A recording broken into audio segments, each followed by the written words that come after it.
Hello and welcome to my channel. I'm glad you made it. Today I am trying something different. I have my Bond Crafter resin already mixed up. I have crushed crystal in my resin, and I am just going to pour a clear layer of resin down on this little trinket tray mold. So I'm going to get that all in there, and I'm going to let that degas just for a little bit and get a little bit tacky, I guess.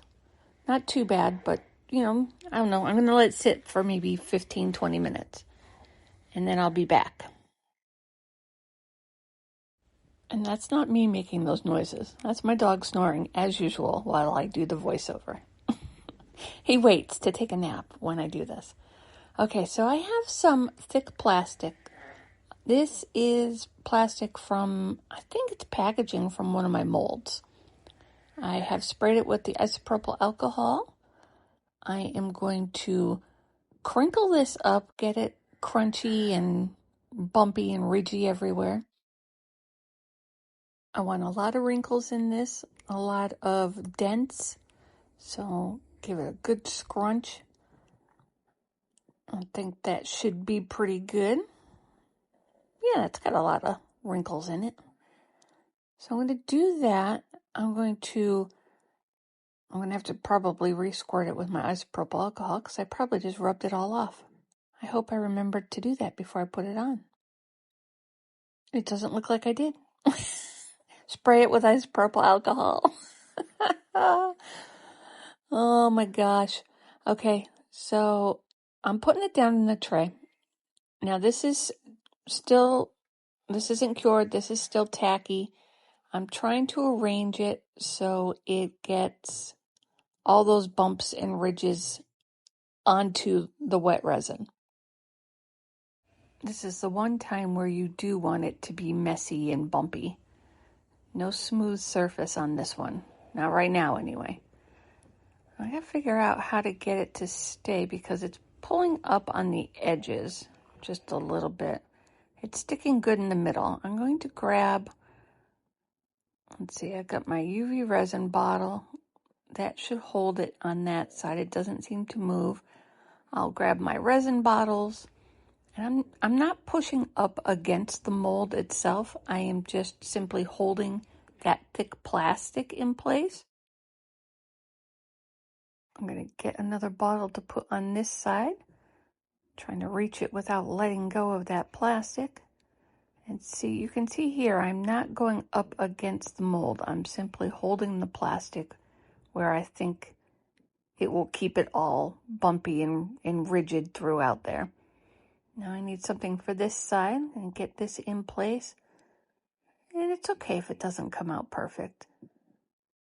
First time I'm trying it, so I want to see if I can do it, how it comes out. And who knows, maybe I just found a new way to do my trays. Make a few minor adjustments here. It's kind of hard to get it to stay right along that edge perfectly inside the mold. It's pulling up a little bit. So we might have just a flatter edge, which I guess is fine.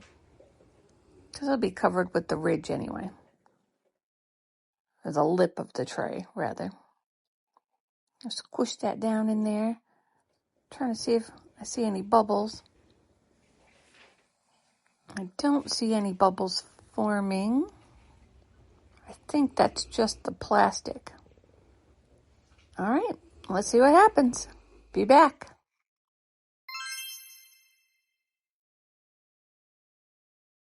All right, it has been 24 hours and this is cured. I don't know if I should have let this cure all the way or if I should have come back when it was still a little bit pliable. I don't know. I'm thinking cured was the way to go. I hope this plastic comes off fairly easy. It's a thick plastic. It's not like saran wrap kind of plastic. It's thicker packaging plastic, if that makes any sense. So hopefully it just peels right off of there. And it's doing a pretty good job coming off of there. All right, not as bad as I thought it would be. Got a little chunk stuck on the plastic, so that means it left a bigger dent someplace. That looks pretty good. Okay.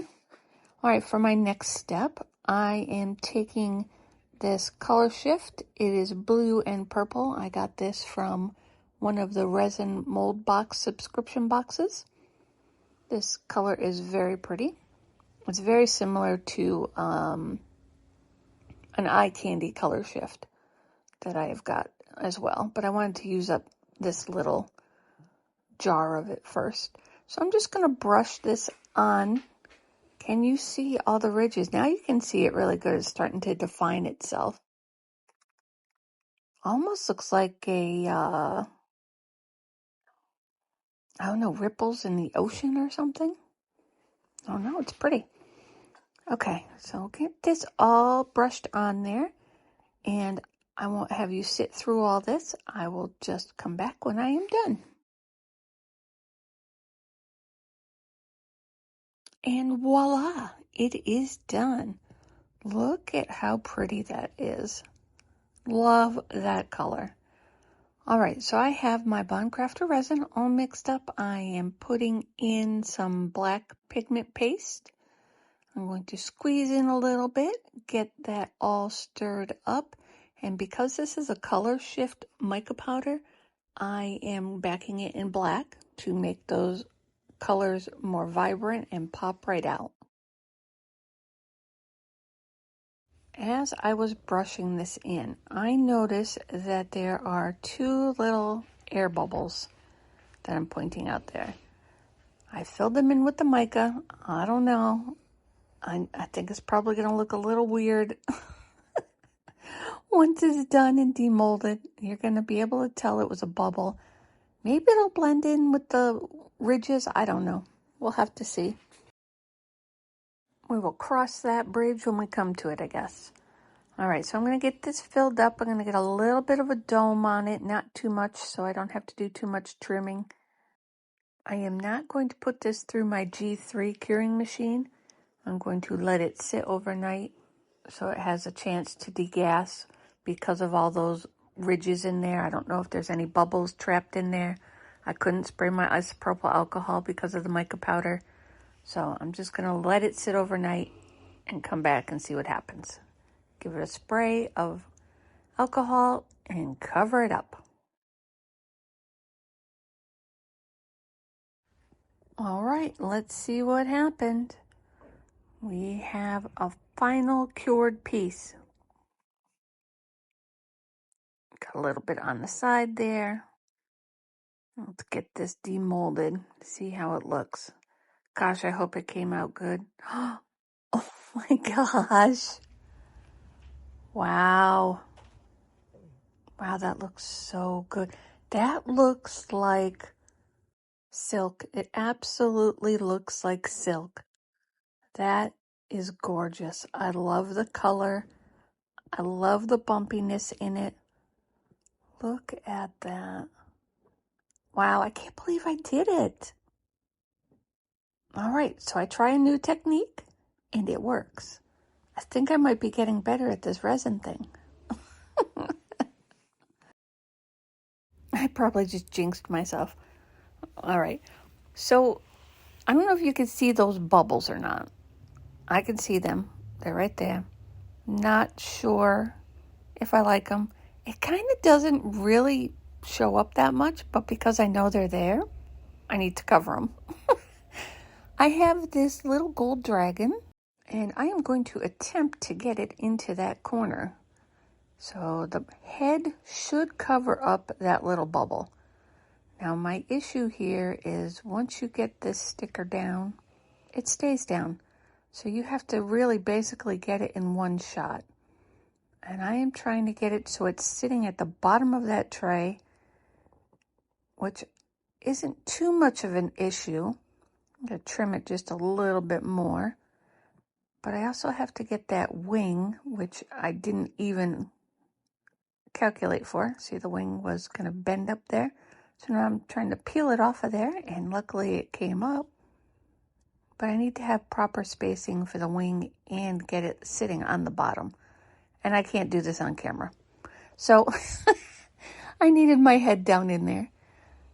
I got it lined up and it came out pretty good.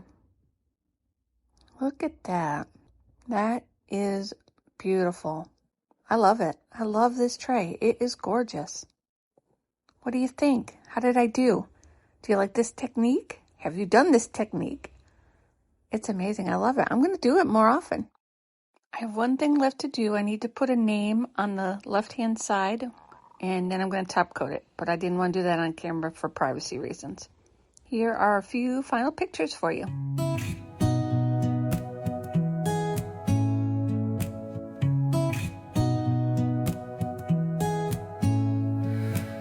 Little jars lined on the table. MnTTreasures in my hands. Liquid dreams turning into play. Thanks for watching.